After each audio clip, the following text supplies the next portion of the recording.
What's up everyone, and thank you for stopping by the channel.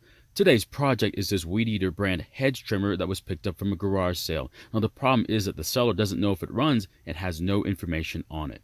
Let's take a good look at it, find out what's wrong with it, and hopefully we can fix it. In this video, we try and repair this Hedge trimmer. However, it may not be the exact repair that you need to make to yours. We'll explore other options later in the video. Now, this is not a very popular brand, but it has its place for residential use. I don't think anybody would purchase this for commercial use, but maybe as a backup for emergencies. I will say, though, the main reason why this was purchased was because overall it's in really good condition. There are a few scuffs and blemishes, and the most telling part is the bottom. Usually they're all scuffed up and a bit rusted, but this one has light scratches only. To me, that tells me this wasn't used that much, so for the price it was sold for, it was a great deal. The first problem is that the fuel lines are missing, so they'll need to be replaced. And that's not hard to do, but it does require some disassembly of the handle. The first thing I want to do, though, is remove the fuel cap and check for the green duck bill. The reason it needs to be there on the fuel cap is it allows air to enter the fuel tank, but it doesn't allow fuel to leak out of the same opening. Fortunately, this one is still there, so we shouldn't have any fuel leaks. Now while I'm here, I'm going to remove the leftover fuel lines and the fuel filter from the tank. After that, I'll slowly pull on the rope and check to see how worn out the engine is. Now while pulling the rope, you can feel how much the engine is fighting back, and this one is fighting back a lot, so I know the engine is in good shape. If there's very little resistance, then more than likely the engine is worn out. The next thing I want to check is if the engine will even run if I physically put some fuel into the engine. If it doesn't run, then I'll check the engine for spark. However, if it does run, I'll probably put some temporary fuel lines on the carburetor and then try starting it.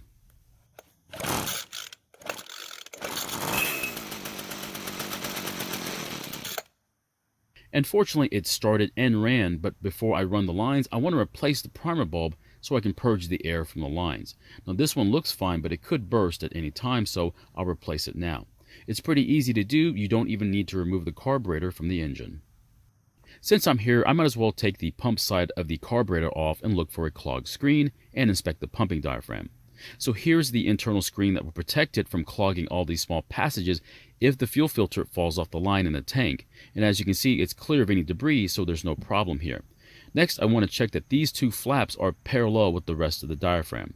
Now the easiest way is to look at it from the side, and this one looks fine, so I'll reuse it.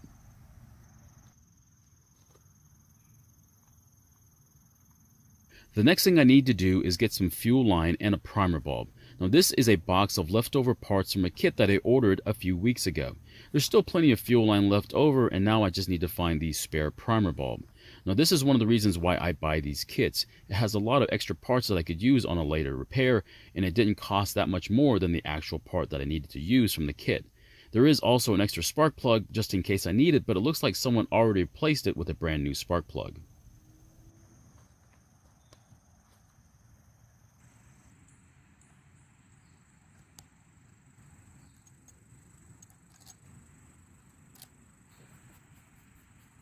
Now, before I go through the hassle of installing new lines, I want to try and start it using a temporary fuel tank.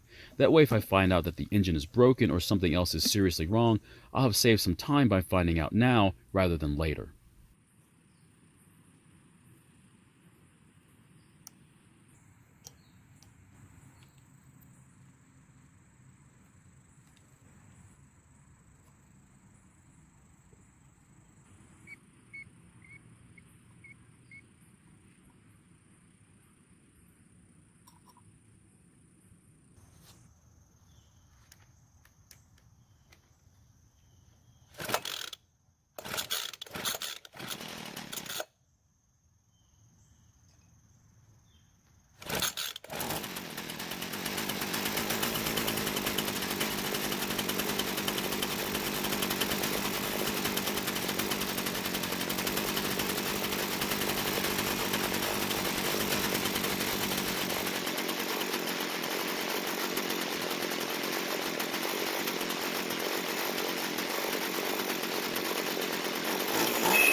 Now that I know that it starts and runs, I'll continue running the fuel lines to the fuel tank.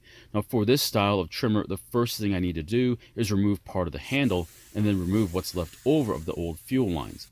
Now the fuel filter line is a smaller line measuring about 140 thousandths of an inch, while the return line is a little bit bigger at 3/16ths of an inch.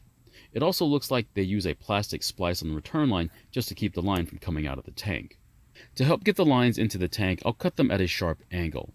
I'm not going to lie, this was very difficult getting the lines into the tank, but that's what you want. Otherwise, if it was easy getting them into the holes in the tank, there's a good chance that the fuel would leak past the lines. The first line I'm going to install is the return line, and I'll also install the plastic splice as well. Then I'll run the fuel filter line and install the fuel filter.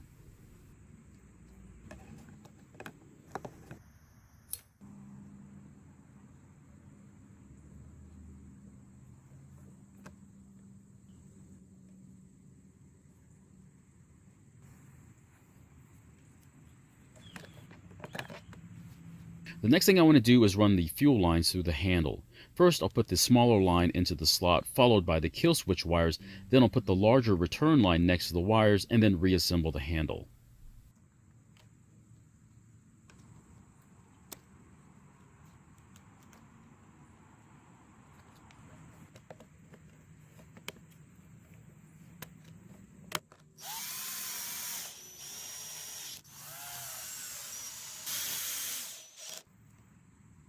Now when you run the lines to the carburetor, make sure there's plenty of slack. I'm going to run the lines along the throttle cable, that way they won't get pulled off the carburetor.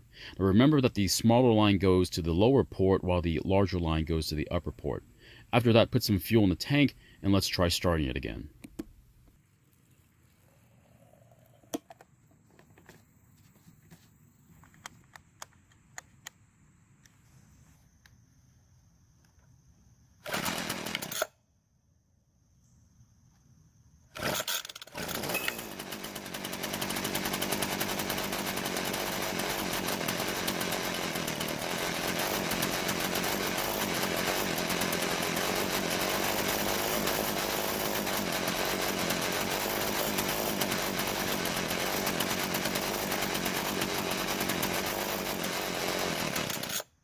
So it starts and runs, but it really doesn't want to idle once the choke is turned off. Now before I try to make any fuel adjustments, I want to increase the idle speed just to see if it makes any difference. Now if it does run, I'll turn it back down.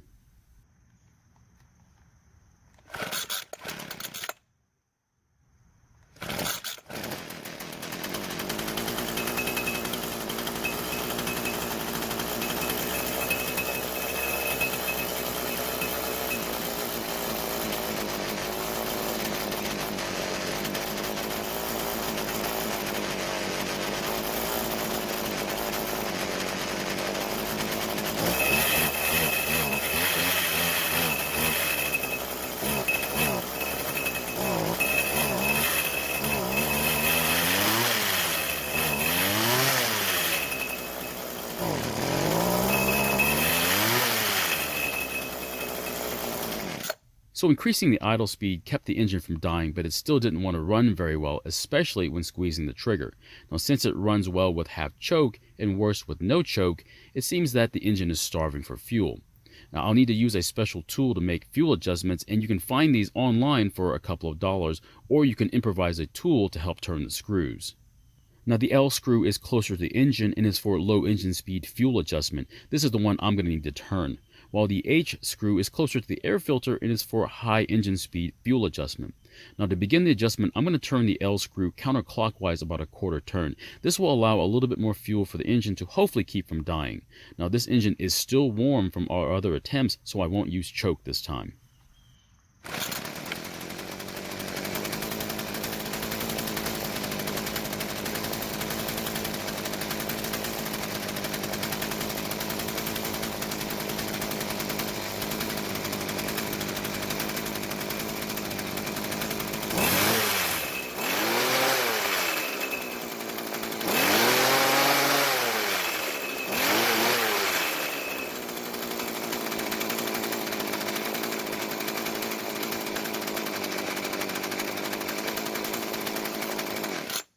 Another reason why this engine would die when squeezing the trigger is if the spark arrestor screen was clogged. Now the fix for it would be to remove the screen and clean it, or to replace it entirely. So my question is, would you use this brand of hedge trimmer, or would you use an electric one instead? If the costs were the same between the two of them, would you be more than likely to use the electric one? Personally, I would use the gasoline-powered one. Thank you for watching. I really appreciate your time here. Please feel free to ask any questions, and I hope to see you in my next video.